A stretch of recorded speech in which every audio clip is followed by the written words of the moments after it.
Hola, ¿qué tal? Espero que estén teniendo un excelente día. Quien les habla es un alumno de la Facultad de Ciencias Biológicas, perteneciente a la Universidad Nacional San Luis Gonzaga de Ica. Mi nombre es Brandon Silva y de mi compañero, quien les expondrá más adelante, Nelson Román. Muy bien, el tema a tratar el día de hoy será sobre los musgos. En resumen, ¿qué es un musgo? Los musgos son plantas criptógamas. Esto quiere decir que se propagan mediante esporas. A su vez, los musgos son plantas inferiores. ¿Por qué son plantas inferiores? Porque no poseen vasos conductores, es decir, son avasculares. ¿Qué quiere decir esto? En que no hay xilema y no hay floema. Sin más preámbulos, mi compañero dará inicio a la explicación con la clase hepática. Bueno, ahora voy a explicarles acerca de la clase hepática que está dentro de la división de las briofitas. En este caso podemos observar a una especie que se llama Marcantia polimorfa. Dentro de sus características podemos decir que estas viven en lugares húmedos, mayormente se van a encontrar encima de la corteza de los árboles. Muy escasos podemos encontrarlos en zonas áridas, así también lo vamos a encontrar en suelos o en madera que se está pudriendo. Esto tiene dos partes, una parte inferior y una parte superior. La parte superior le vamos a decir cara dorsal y la parte inferior cara ventral. En la cara dorsal vamos a encontrar lo que vendrán a ser los órganos reproductores, tanto van a ser masculinos como femeninos. Y en la parte inferior o cara ventral vamos a encontrar lo que vendrían a ser sus rizoides. Ahora, dentro de otras características de estos, podemos decir que la forma de sus hojas son anchas y lobuladas, pero en tierras anegadas estos tienden a tener una forma de rosetas circulares. Otra característica que podemos mencionar acerca de estos vendría a ser sus rizoides. En la etapa de gametofitos, los rizoides van a ser muy abundantes, alargados en forma de hilos. Y también si hablamos acerca de su reproducción, estos van a tener una reproducción tanto sexual como asexual.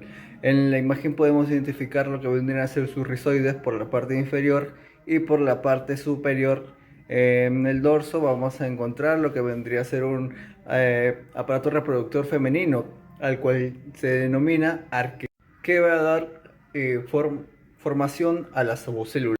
Y por otro lado tenemos al frente lo que vendrían a ser. Entonces tenemos ahora entendido que los que tienen forma de palmera son los arquegonios, que van a encargarse de producir las ovocélulas, y al frente encontramos a los que tienen forma de discos, que van a ser los anteridios, encargados de formar los anterozoides. Una vez teniendo esta base podremos explicar fácilmente lo que vendrían a ser el ciclo de vida de la clase hepática. Ahora, dentro de su ciclo de vida se tiene dos etapas fundamentales, una llamada gametofito y otra llamada esporofito.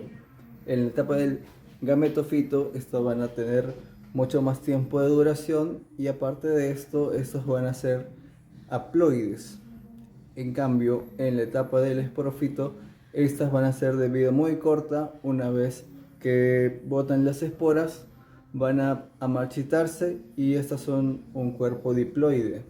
Bueno, ahora entonces, ¿cómo empieza este ciclo de vida? Todo va a empezar con la germinación del protonema, que tiene una forma media circular con filamentos, la cual una vez que cae al suelo va a empezar a desprenderse o crecerle de las raíces, los rizoides, y va a ser de tipo haploide. Luego de esta etapa transitoria va a darse paso al crecimiento del gametóforo, que va a dar donde se van a producir los órganos sexuales, tanto masculinos como femeninos.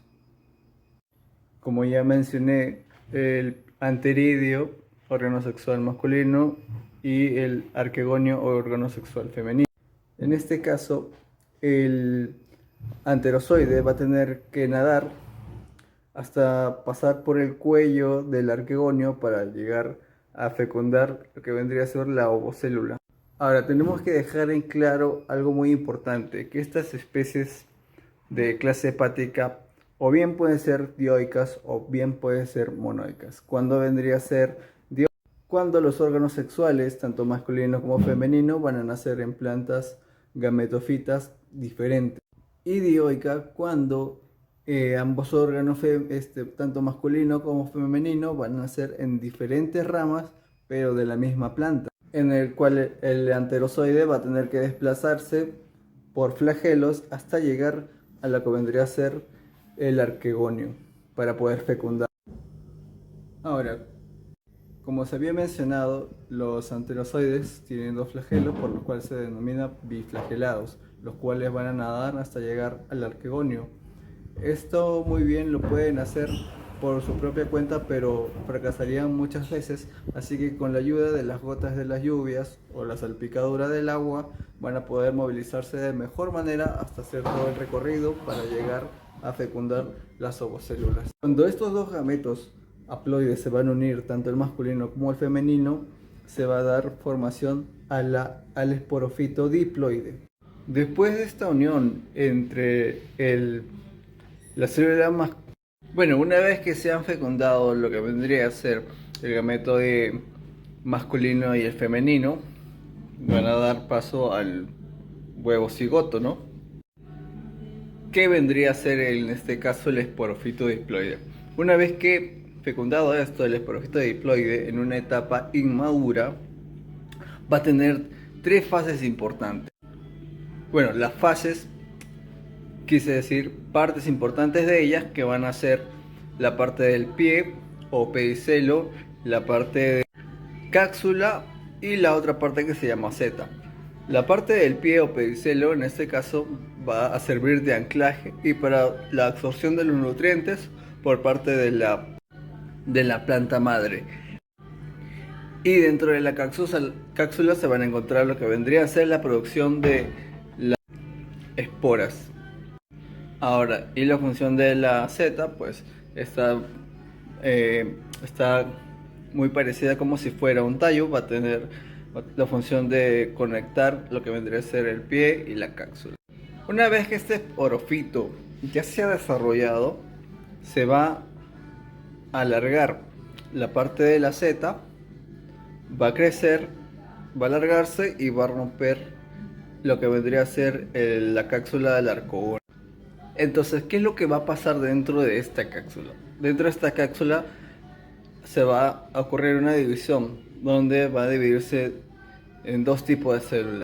Una célula llamada eláter y una célula llamada productora de esporas. Entonces lo que vamos a observar es que hay dos tipos de células, una eláter y una productora de esporas. La eláter tiene una forma de resorte, lo cual va a hacer que empuje a la cápsula para que se pueda desprender dentro de lo que vendría a ser el arcogonio. Mientras que las células productoras de esporas se van a someter a meiosis para poder producir lo que vendrían a ser las nuevas células haploides, la cual se van a dispersar, y es ahí donde vuelve a darse el ciclo de vida.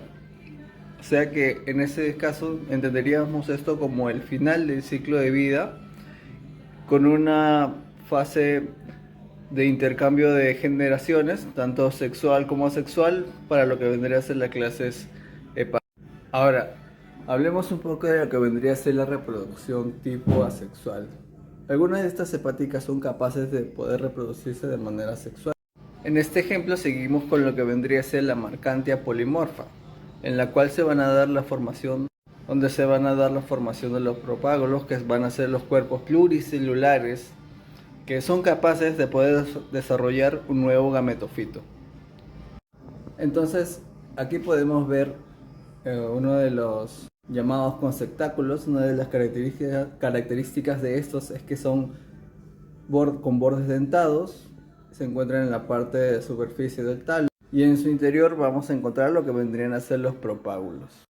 Entonces, por acción de algún agente intermediario, como podría ser el viento, estos se pueden dispersar hasta 120 centímetros para poder generar un nuevo gametofito. Y así sería la reproducción asexual. Ahora vamos a hablar un poco de lo que vendría a ser su importancia. Estos cumplen un papel importante en los ciclos hídricos de los ecosistemas. Estos retienen agua en grandes cantidades y son liberadas lentamente. Aparte que ellos tienen la característica de presentar resistencia ante la desecación, mediante lo que vendría a ser la suspensión de su metabolismo en tiempos de sequía. Y cuando ya se encuentran en un ambiente húmedo, ellos vuelven a retornar lo que vendría a ser su actividad fotosintética. Ahora, hablamos otra característica importante de lo que vendría a ser la clase hepática. Estos realizan metabolitos secundarios por la síntesis del carbono y por la energía obtenida a través de la fotosíntesis.